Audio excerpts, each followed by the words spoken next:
আসসালামু আলাইকুম রহমতুল্লাহ। প্রিয় ভিউয়ার্স, আদ-দোহা টিভির সংবাদে আপনাদের সবাইকে স্বাগত।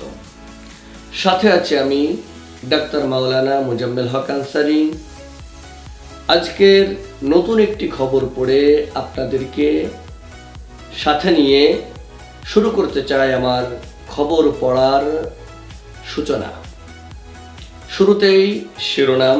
জামাত শিবিরের বিক্ষোভ সমাবেশ ও মিছিলে ছাত্রদল ও যুবদলের অতর্কিত পেট্রোল বোমা হামলা।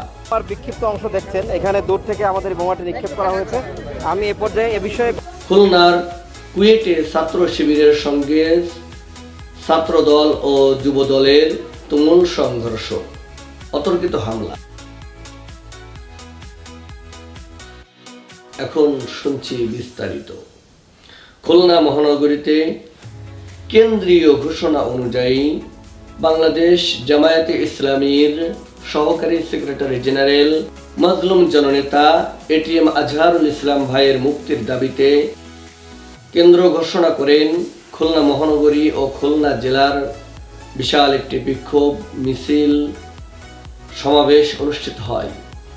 এই সমাবেশের প্রধান অতিথি হিসেবে দায়িত্ব পালন করেন খুলনার কৃতি সন্তান সাবেক সংসদ সদস্য বাংলাদেশ জামায়াত ইসলামীর সংগ্রামী সেক্রেটারি জেনারেল অধ্যাপক মিয়া গোলাম পরোয়ার।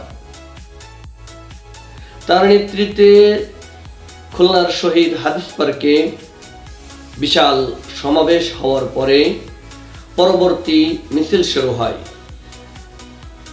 নেতৃত্ব দিচ্ছিলেন অধ্যাপক মাওলানা মিয়া গোলাম পরোয়ার সাহেব। তারা মিছিল যখন নিয়ে শিববাড়ি মোড় পর্যন্ত গিয়েছিলেন, তখন সেখান থেকে অতর্কিতভাবে একটি বোমা, পেট্রোল বোমা এসে পড়ে। থেকে আমাদের বোমাটি নিক্ষেপ করা হয়েছে। আমি এ পর্যায়ে এ বিষয়ে কথা বলার জন্য মহানগরী জামাতের সেক্রেটারি জাহাঙ্গীর হোসেন হেলাল ভাইকে অনুরোধ জানাচ্ছি।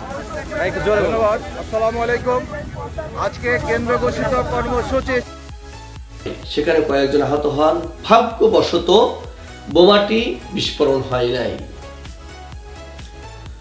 জামাত ও শিবিরের নেতাকর্মীদের দাবি, তারা তীব্র নিন্দা জানিয়েছেন যে 5 তারিখের পরে, 5ই আগস্টের পরে ফ্যাসিস্ট আওয়ামী লীগ শেখ হাসিনা স্বৈরাচার খুনি থেকে আমরা স্বাধীনতা প্রাথমিকভাবে অর্জন করলেও আমরা স্বাধীনভাবে দেশে চলাফেরা করতে পারছি না।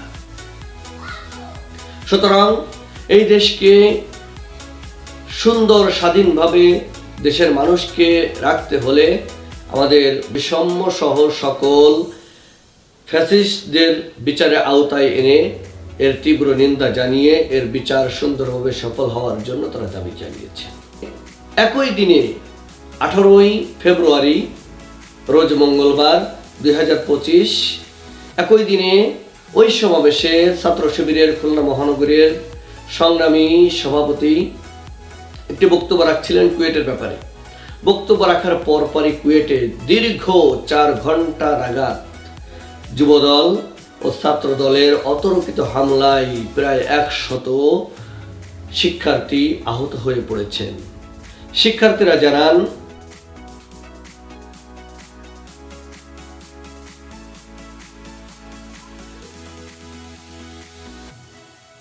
বিশ্ববিদ্যালয়ে ছাত্রদল ও সাধারণ শিক্ষার্থীদের মধ্যে সংঘর্ষের ঘটনায় দৌলতপুর থানা যুবদলের সহসভাপতি মাহবুবুর রহমানকে বহিষ্কার করেছে দলটি। মঙ্গলবার দিবাগত রাতে এক প্রেস বিজ্ঞপ্তিতে এ তথ্য জানান বাংলাদেশ জাতীয়তাবাদী যুবদলের কেন্দ্রীয় নির্বাহী কমিটির দপ্তর সম্পাদক নুরুল ইসলাম সোহেল।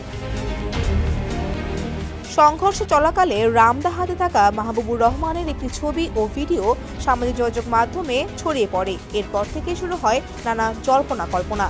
যুবদল জানায়, দলীয় শৃঙ্খলা পরিপন্থী কর্মকাণ্ডে জড়িত থাকার কারণে তাকে বহিষ্কার করা হয়েছে। দলের কোনো নেতাকর্মীর অপকর্মের দায় সংগঠন নেবে না বলেও বিজ্ঞপ্তিতে উল্লেখ করা হয়। পাশাপাশি যুবদলের নেতাকর্মীদের সঙ্গে সাংগঠনিক সম্পর্ক না রাখার নির্দেশনাও দেওয়া হয়েছে। এর আগে গেল মঙ্গলবার দুপুরে